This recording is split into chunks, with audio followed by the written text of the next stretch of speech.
Au moment où la partie orientale de la République démocratique du Congo fait face à une insécurité croissante liée au mouvement armé M23 qui occupe cette région, le Centre indépendant de recherche et d'initiative pour le dialogue, CIRID en sigle, dit être préoccupé par cette guerre.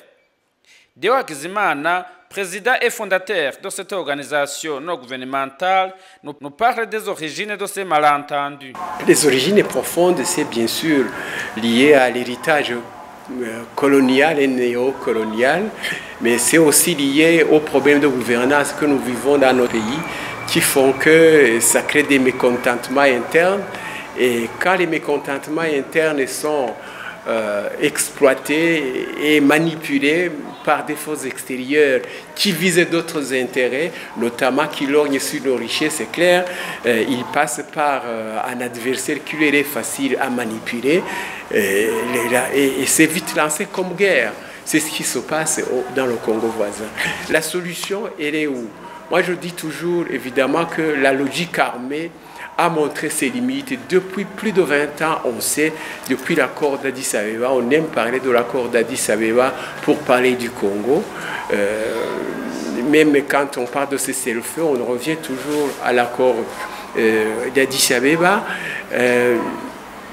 C'est le dialogue qui va finir par triompher et tous les sommets, toutes les résolutions issues de n'importe quelle institution parlent de dialogue, mais avant d'atteindre le dialogue, il y a évidemment la nécessité d'un cessez-le-feu immédiat et inconditionnel.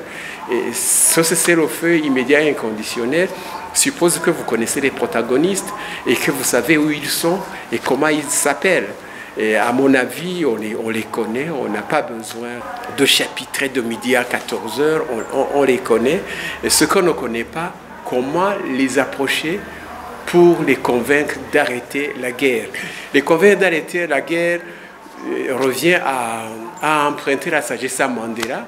Mandela nous disait, ben, écoutez, pour ramener la paix là où vous êtes, n'oubliez jamais que même les criminels, accusés de tous les maux, accusés avec des preuves à l'appui, n'oubliez jamais que ces criminels, il peut arriver qu'ils ont eux-mêmes besoin de paix, qu'ils ont besoin de voies de sortie. Si tu veux, c'est peut-être ça une des problématiques que nous avons à résoudre. Je le dis comme ça parce que j'ai une expérience, l'expérience que j'ai depuis 1994 quand je m'occupais du Burundi et que j'organisais des ateliers sur le Burundi.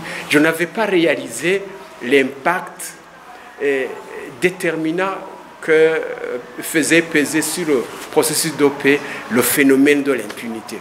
Tant que vous ne réglez pas le problème de l'impunité, c'est-à-dire que vous évitez la répétition des crimes, ça ne sert à rien de faire arrêter un crime pour que demain le même crime se répète parce que vous n'avez pas réglé les raisons profondes de ces crimes.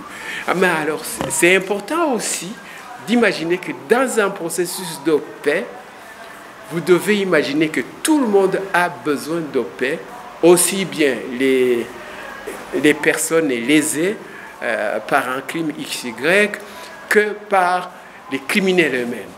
Il faut penser à eux. C'est ça qui est difficile.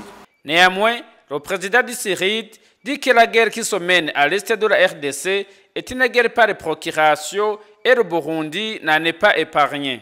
Bon, la guerre par procuration, c'est une guerre qu'un protagoniste principal hésite de mener lui-même. Et pour ne pas trop apparaître, pour ne pas produire un scandale évitable, il sous-traite la crise à un autre. C'est ça qui se passe. On vous dit qu'après Goma, Bukavu et Uvira, c'est le Burundi qui est concerné. Et dans ce cas, comment pouvez-vous m'expliquer que le Burundi reste les bras croisés? C'est impossible, à moins d'avoir des irresponsables devant nous. Non, ça nous concerne. Nous-mêmes, en tant que citoyens, ça nous concerne parce que quand la guerre va traverser, les balles des fois ne choisissent pas. Donc ça nous concerne.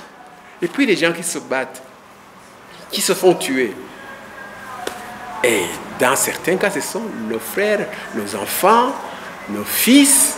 Et si vous ne pouvez pas compatir au sort d'un fils tombé sur le champ de bataille, que ce soit une bataille bonne ou mauvaise, c'est tout de même une perte qu'il faut déplorer. Et le jour où nous, les citoyens de cette région, comprendront que le jour où un Africain comprendra que c'est malheureux qu'un Africain en tue un autre, c'est ce jour-là que nous allons commencer à nous libérer de cette vraie libération que nous attendons tous, de cette vraie libération dont parlaient les pères de notre lutte panafricaniste, comme Mandela, Nyerere, Sankara et d'autres.